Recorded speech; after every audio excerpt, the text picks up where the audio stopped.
It's longer. Hello everybody, I'm Jazza and welcome to my annual video, which of course is about my unhealthy obsession, the Eurovision Song Contest. Thank you so much to the one person who said that they were patiently waiting for this video. I was patiently waiting too.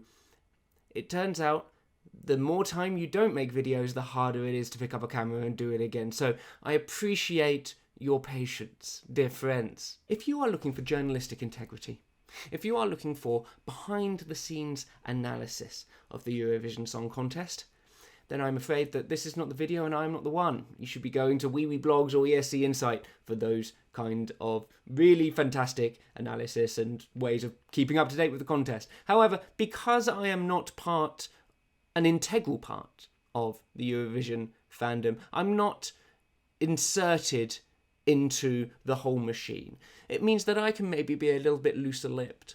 I can give some more unfiltered opinions and maybe, perish a thought, be a little bit more sassy than maybe some of the other Eurovision creators that are all over the internet these days. So, my dear friends, buckle up while I go through and sassily rank every single one of the 40 acts representing their respective nations in this year's Eurovision Song Contest. Oh, it's going to be so joyful.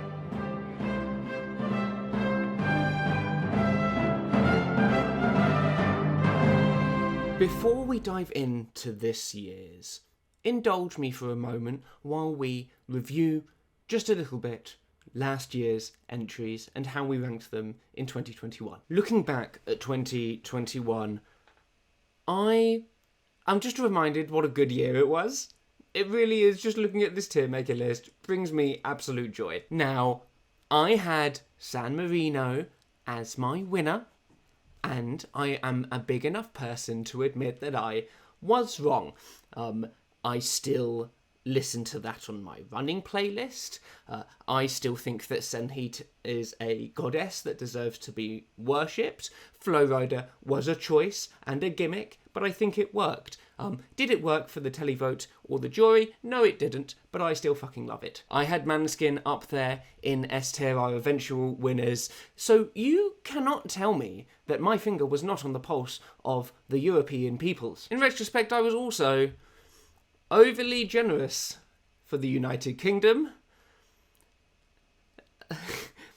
I still can't quite believe that we managed to get 0 points from anyone, anywhere. Brexit really has a long tail, doesn't it? And then, of course, the two nations that I am now currently barred from permanently, North Macedonia and Norway. We will talk specifically about Norway later. I stand by these choices. I was still really annoyed when Tix got to the final, and I'm still never letting it go that he took away from us a year of Kaino competing for Norway in the Eurovision Song Contest. But that is fine. I'm happy with how this went last year. I stand by my decisions. I am aware that I'm going to piss some of you off. Some of you are going to find your favourites in an unfavourable tier. To that, I'm afraid you are just going to have to deal with it or send me a death threat or two. Go on. I dare you. Unless, of course, you're a fan of Chanel, who's representing Spain this year, because you all seem really intimidating and serious about your defence of your queen, which I respect. Don't come for me. There is, of course, a glaring inclusion in the 2021 list that is not going to be in the 2022 list. Russia only went and, proper invaded another competing nation. Quite rightly, I think, Eurovision decided to kick him out this year until further notice, which is a shame for the artists. None of the Russian artists, obviously, have been declaring war and invading Ukraine. But it would have been inappropriate for Russia to be included in a song contest that is built around a celebration of peace and acceptance and generally not invading one another. It is a shame for the Russian artists that they cannot represent their nation. I don't pretend that Russian people are represented by President Putin, or the artists who create fantastic art for us every year at the Eurovision. It's a bloody shame, isn't it? Spoiler, we're going to talk about Ukraine a little bit later. As is always incredibly important with a Tailmaker video, we need to know what criteria we are using in order to judge these songs, these artists, these nations by.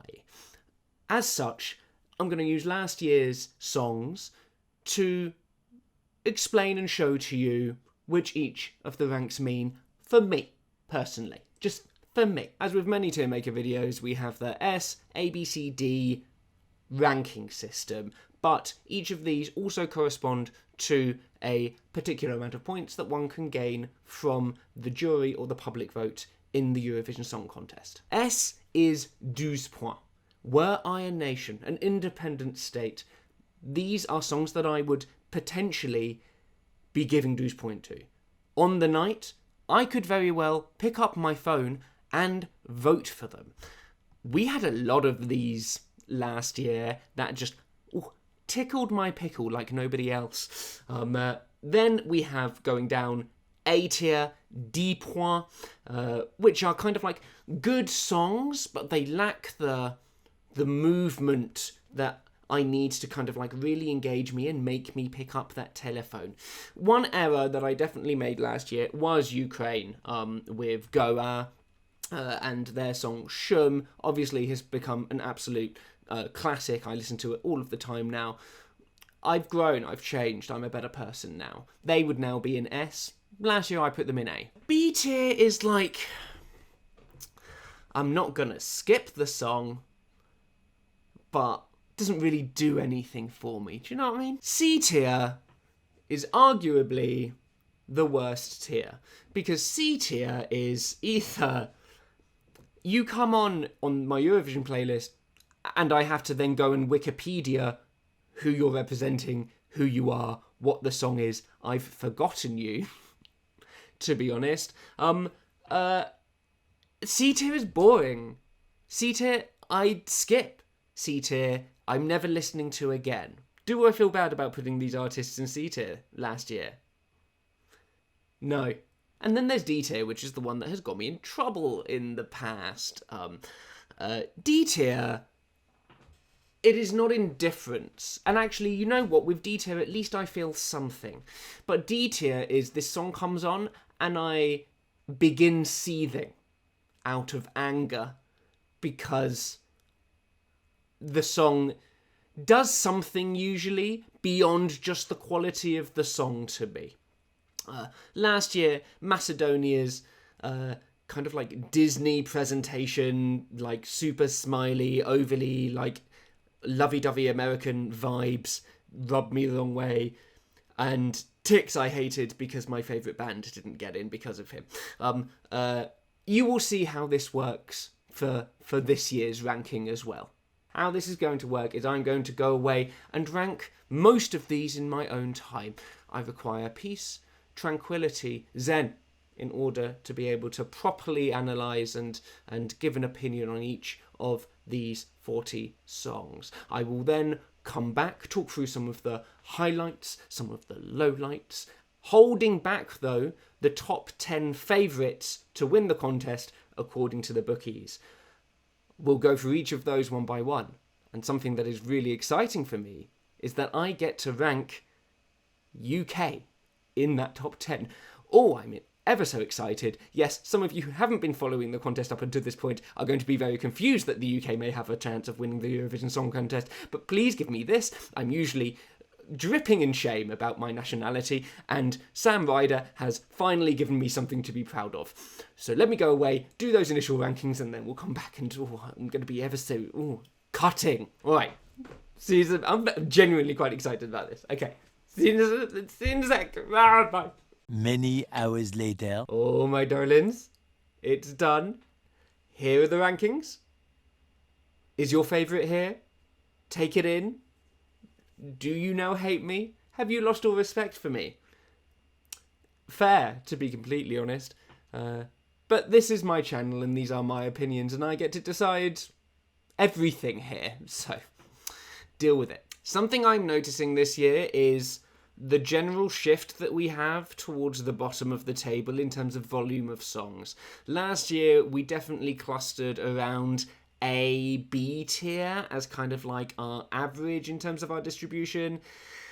This year, there are a lot of C's, and C, as I said in the intro, are the worst ones. When countries started selecting their representatives for the Eurovision this year, there was a lot of Twitter chat about this being one of the most boring years, and I actively pushed against that. I think I still push against that. There are some really great songs here, but there are a lot that I have put in C tier that I'm just not interested in, that I forget, that I have to actively kind of make an effort to listen to. I'm not really particularly enjoying myself. They're a little bit boring. I tell you what, let me give you a couple of examples. Let me take Emma Muscat, who is representing Malta this year and is firmly in the middle of my C tier. Her song, I Am What I Am. No, not from the hit musical The Birdcage. It's a new one, and it just feels so vapid. Let me read you some lyrics. Every time I fall down, oh ooh, as soon as I hit the ground, oh ooh, remind me who I am, yeah, and I'll get back up again. Who are you, Lady Camden? And the chorus is, this is my master plan, I'm gonna take a stand, take it or leave it, I am what I am, I believe that I can, I'm gonna take command, take it or leave it, I am what I am. What are you? You'll talk about taking a stand, take that stand. Why? It's not speaking to anything. I think she's quite young, and so doesn't really connect with the song, but that isn't an excuse, because Malta last year had Destiny, and Destiny is one of the greatest performers our generation has ever created. Say our generation, I'm nearly 33 and Destiny was 18. So take a pinch of salt with that, if you will, thank you. Another example of this, not even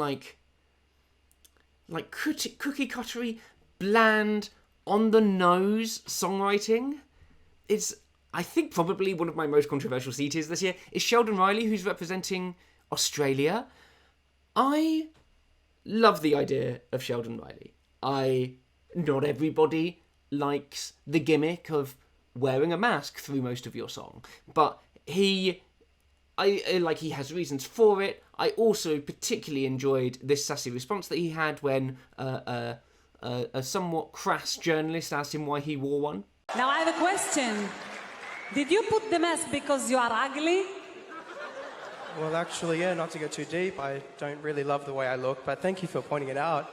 Also, I don't care what size says, the pandemic is not over. You should definitely still be wearing a mask, even if it is made of jewels. And Sheldon's song, Not the Same, is sung brilliantly and about being an outcast, especially as a kid, and finding out that you're not the same as everybody else. Ha. As a queer person, that should really speak to me. But there doesn't feel like there's any... It doesn't feel like there's any poetry happening in this song.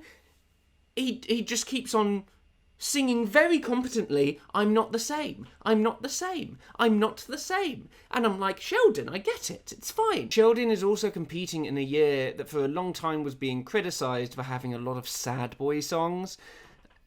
And there are a lot of sad boy songs. I would put Azerbaijan in there. I'd maybe even put Estonia in there as kind of like a bit of a sad boy song. Poland as well, and oh my god, Marius Bear. I will get to Marius Bear in a hot second, don't you worry. So yeah, lots of songs that failed to stimulate me. Boo fucking who, I'll survive. Towards the top of this list, I've got a fair amount in A tier that I think that could very well be S tier as soon as I see them live. But there is some absolutely bananas shit in here that I just want to touch on very, very quickly. Latvia are being represented by City Zeni, who are singing a ridiculous song called Eat Your Salad about environmentalism, how it's sexy, it's cool to be green. It's on the nose, but it's fucking funny. And the guys are hot, they're sexy, and they're cool. There is one thing that could potentially stop this being S tier for me, because I appreciate the camp. I love the energy of it. They open with the line, "I don't eat meat, I eat veggies and pussy," which is, I mean, I think the best opening line of any song in Eurovision history ever. The thing that I'm worried about is that they're going to be censored and they're not going to be able to say pussy, because Eurovision are pussies. In their national final, they didn't say it. I have a feeling that they're not going to be allowed to say it on the main stage of Eurovision. Let's see. If they are able to say it, this has potential to be S tier for me. Lithuania, who are represented by Monica Liu, are just kooky. She comes out in like this glamorous dress and like a bowl cut, and is kind of like doing like a 1920s jazz bar thing. She seems really odd. I really like her energy. Is she going to get out of the semi-finals? I don't actually think she can, but I'm a big fan of hers. Moldova have like an Eastern European wedding song about a train travelling across Europe. It has huge energy and is like really, like I fucking enjoy this track. Portugal continue to kind of go left of field, have a much more engaging song than I think they have had in the last couple of years. I really love Soldare. I think that it's really cool and chill. It stands out with its kind of like tone. I think it's really, really great. Am I ever going to vote for it? Probably not. I hope it gets into the final. Constructor is another oddball representing Serbia. And I initially just thought that this was kind of like just a very strange, like local language song, and I didn't think it was very good at all. But then I watched the YouTube video and it had automatic subtitles at the bottom showing you what the lyrics are. And my God, it is bananas. The opening line is, "What is the secret of Meghan Markle's hair? What is the secret?" And she goes through talking about kind of like your relationship with your body and like health, culture, and all of that kind of stuff. I wish that there were an English version of this song so that it could connect with more people. I think she's also just like she has a really interesting perspective as an artiste. I like her. Again, probably not going to vote for her. Georgia just have the best hook in the whole of the contest. They say the name of the band every now and again in the song, Surkus Murkus. And it makes me smile. That's enough to be A tier for me. And then we have to talk about Finland, because Finland are fulfilling every emo teenage fantasy and sending the Rasmus, yes, the ones who did the "Oh Oh" song to Eurovision this year. I mean, left of bloody field. I'm here for it. The problem is that Jezebel is just a really odd song. They haven't really changed their sound in the last 20 or so years, which I'm not mad about. But then there's a load of really strange production choices on this track. At some point, like they have a tiger roar in it for like just because that's in the lyrics. It's strange. It's an odd offering from what I remember being like a very, very cool band. I really, in another universe, I would love the Rasmus to kind of like do well here, but I just don't think they're going to cut through. I hope they go to the final. I also love that we're having more and more like genuine rock tracks at Eurovision.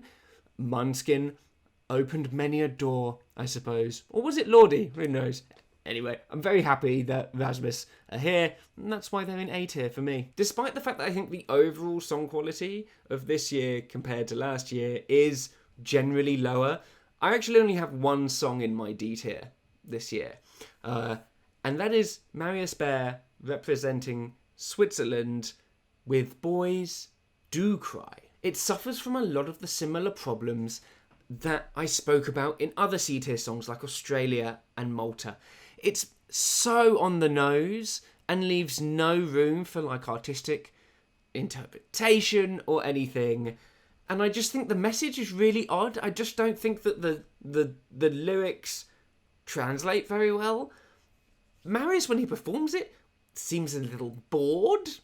I don't know. He's just got a glaziness behind the eyes. These lyrics just don't make sense to me. The song seems to be trying to say that boys cry and that's okay. But then he goes on and compares boys crying to aeroplanes falling out of the sky, mountains crumbling, rivers running dry, and oh, oh, oh, boys do cry.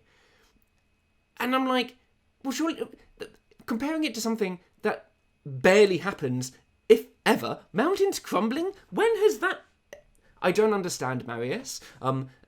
The song really annoys me to the point where I can't listen to it, and it's slow and plodding, and it just does not speak to me. And for that reason, Switzerland, I'm afraid you're going to have to bar me from coming to your country, because this isn't the one. You're the only song in D tier this year, and I am not sorry about it. Now we're going to go into the top 10 songs, according to the bookies this year, who is the most likely to win.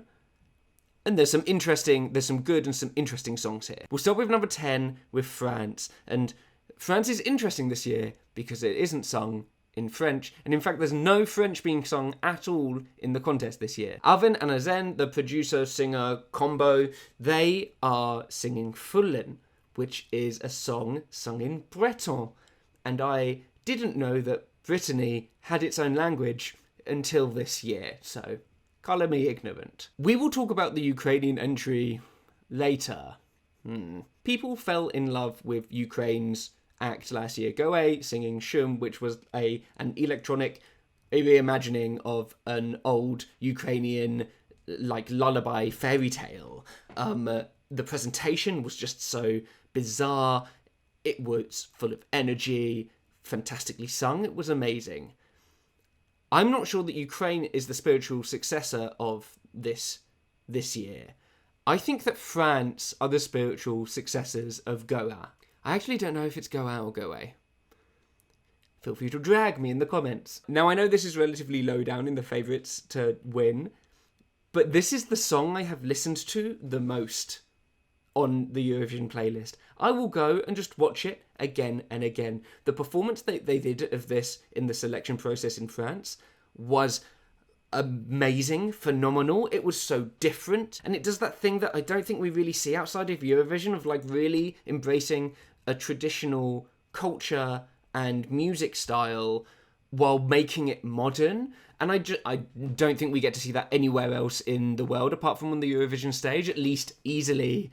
And for that reason, like I'm just obsessed with how cool it is.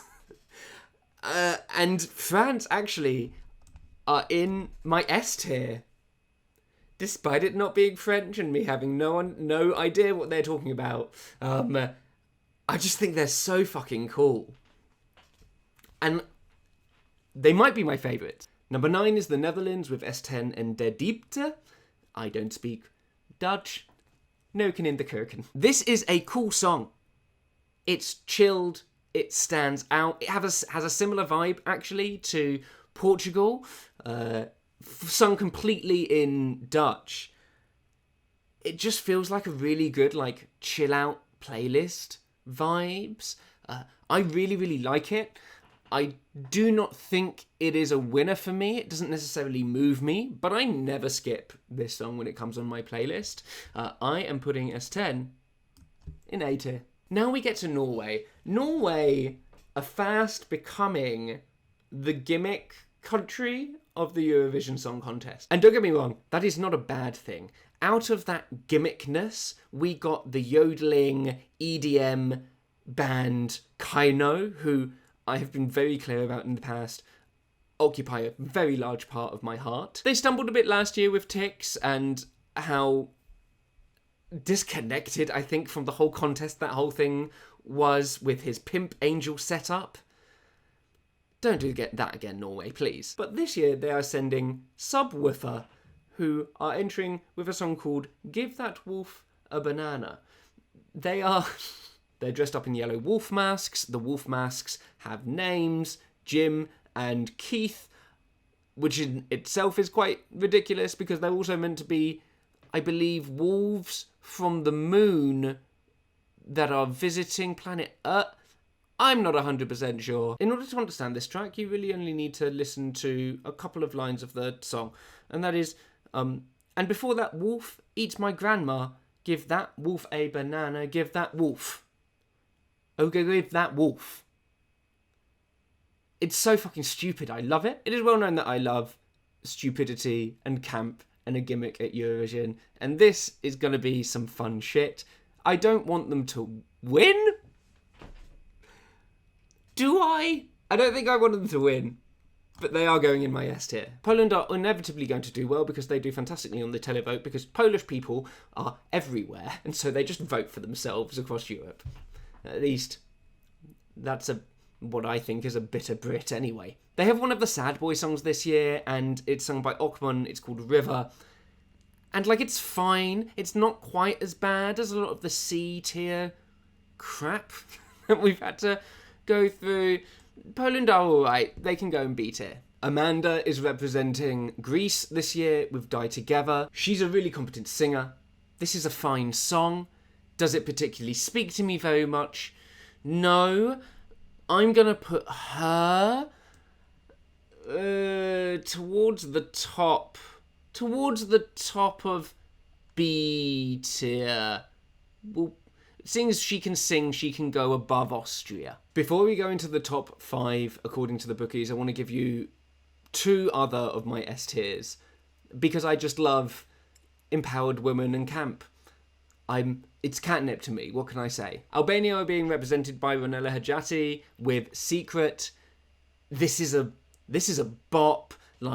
She comes out whenever she performs this, absolutely swinging. I feel like she's going to be treated in the same way that Cyprus were last year, as kind of the party trendsetter. Get the energy up at the beginning of the performance. She opens the semi-final that she's in. I think she's really, really good. I actively seek out and listen to this song an awful lot. I'm putting her in my S tier. No one's going to like her. It's fine. I understand. I'm a man of refined and specific taste. And this wouldn't be a Jazza John Eurovision ranking video without me talking about my love for San Marino. They're being represented by Achille Lauro this year, who failed to get the Italian nomination to represent Italy in Eurovision, and so just went, hey, San Marino, do you want me? And it's like going to a queer burlesque show, watching him perform, tatted, chest out, makeup, amazing eye makeup, kind of writhing, sexy. I think he's really cool. It's just stupidly, it's not stupidly camp, it is sincerely camp. And I've seen some of the stuff that he's planning for the semi-finals and the finals. I just really, really hope that he gets through to the final because he deserves the biggest possible stage. The one problem I think he has is that he doesn't really... I haven't seen him connect with the camera very much, and you kind of need that for the televote, I think. But regardless, he's going in my S tier. So there. Oh no, I forgot about Iceland.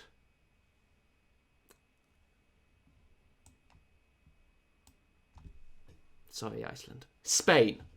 Chanel. Slow-mo. She's phenomenal. Ever since Fuego came second a few years ago, we have had a Fuego-like song almost every year at Eurovision. And Chanel, who won Benidorm Fest for Spain and is now representing that country, she has the most Fuego song of the year this year, and boy can she perform it. Her vocals are great. She's there being contorted into the splits. I understand why she is so loved, but I think it's missing something.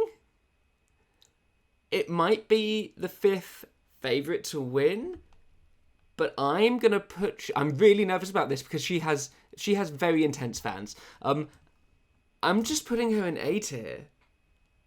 Is that okay? Sorry. I need to calm down. I need to calm down about the UK. We are being represented by Sam Ryder, who is widely being touted as the largest TikToker in the UK, I think. I'll be honest, when he was announced, I had no idea who he was.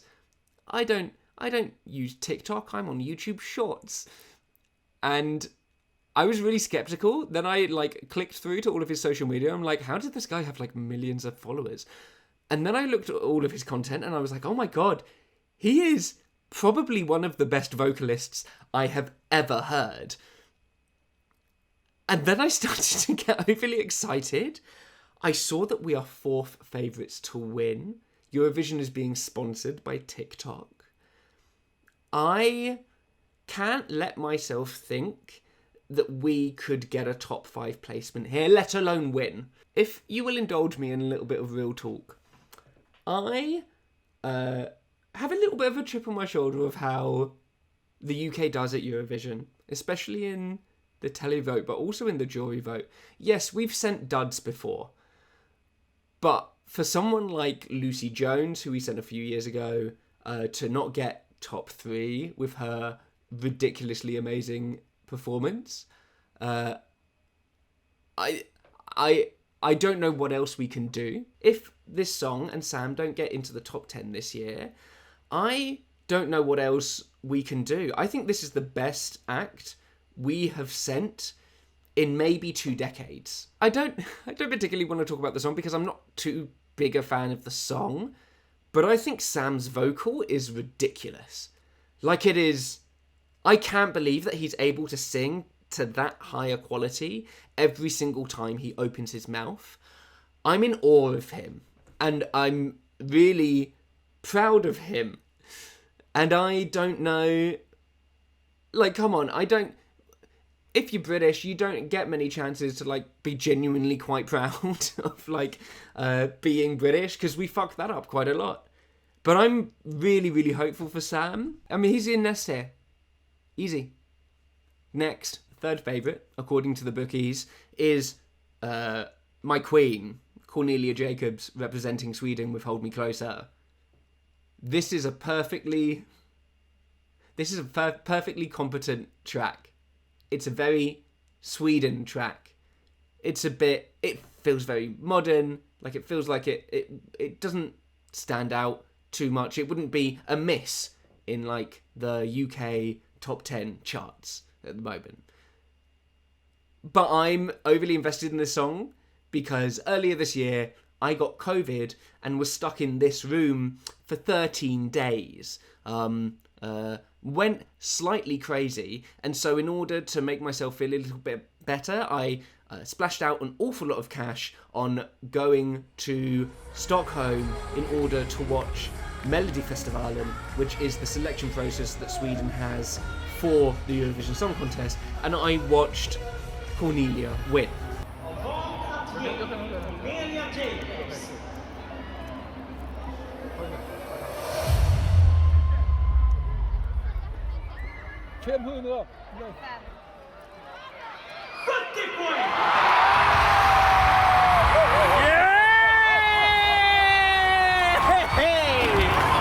For that reason, and I'm very aware that it is for that reason, she's an S tier for me.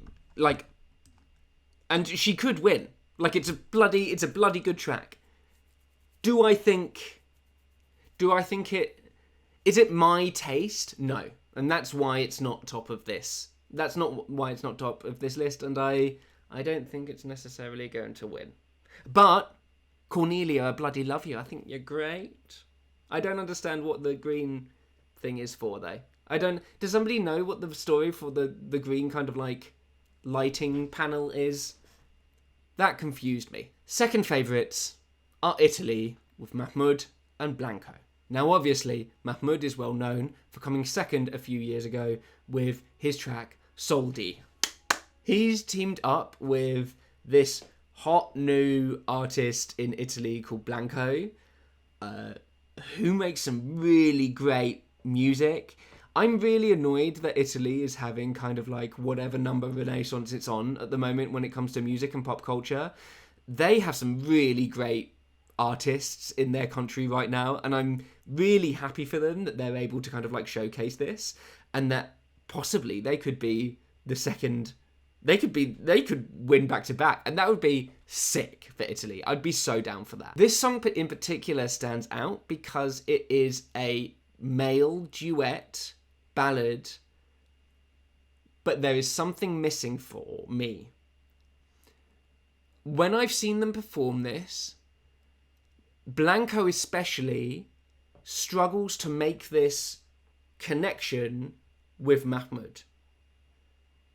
And I think this song works best when it is interpreted as a love song between two lovers, rather than two men individually talking about their sex lives, essentially. I'm not saying that they need to kiss, although I would not be mad. Probably asking too much. But I want to see chemistry between them. I want there to be a performance here. That's what I'd be looking for, and that really could push this over to being kind of like a really great track that could probably almost definitely win. But I haven't seen that yet. That's what I'm looking out for. It's S tier. It's S tier. But they haven't given me like the winning performance yet. And now, the awkward one. Ukraine, who are favourites to win at about 3-4, which are, by the way, ridiculous odds. Of course I know why they have ridiculous odds. It's because they're currently going through some absolute shit. Please, I'm going to leave some links below so that you can, with some LGBT charities who are working with LGBT refugees in Ukraine, both in Germany and Poland, that you can donate to. I would really recommend, if you can, throwing some money there, because it's still obviously a really terrible situation for Ukraine and Ukrainian people. Specifically on Eurovision, they had a really odd kind of like selection process, because they had this other act, but then she got disqualified because of like a Crimea thing, which I think is something that's happened similarly with another act who represented Ukraine a few years ago. And so they had to really quickly come up with another representative, and so they found Kalush Orchestra, who are performing Stefania. The chorus of Stefania is beautiful and haunting and really Ukrainian, authentically Ukrainian. Again, similar to France, kind of like fusing modern elements, and Goa last year, fusing those modern elements with culturally specific music and culture in a really unique way that I haven't really heard before. The problem I have with the song is the fact that there is rap in it. And I think that there is a reason why rap has never really done very well at Eurovision. Rap exists in like all cultures, like in the French charts, in the German charts, all over, in the Romanian charts, and all over the continent. There is rap in that native language. But rap in that native language very rarely exports elsewhere. Even British rap, which is rapped in English, will often not export very well because of its vernacular, because of the stuff that people talk about. The stuff that people talk about, it can, in rap specifically, can be really difficult to connect with if you're not from that culture. And especially if you don't understand the lyrics of the rap. And rap is also just not my genre. And I'm sure it's good. I don't know how controversial it is to say this, but I don't think Ukraine would be the favourites if Ukraine weren't going through what it was going through. And I'd be 100% up for them doing well in this competition. I'm not gonna sit here and pretend that Eurovision is not a political event. It's one of the reasons that I love it, because of all of the politics flying around. I'm not gonna sit here and pretend that it's just a song contest. Blah blah blah blah blah.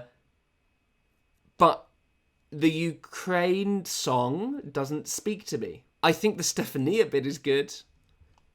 And so for that reason, I'm putting the favourites in my personal B tier.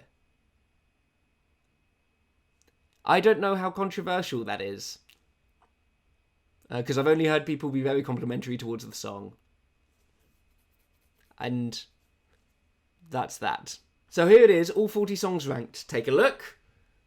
Anything that you find particularly egregious, be sure to let me know in the comments below. I'd absolutely love to get your balanced and measured opinions. But now, from my S tier, I have to pick a winner.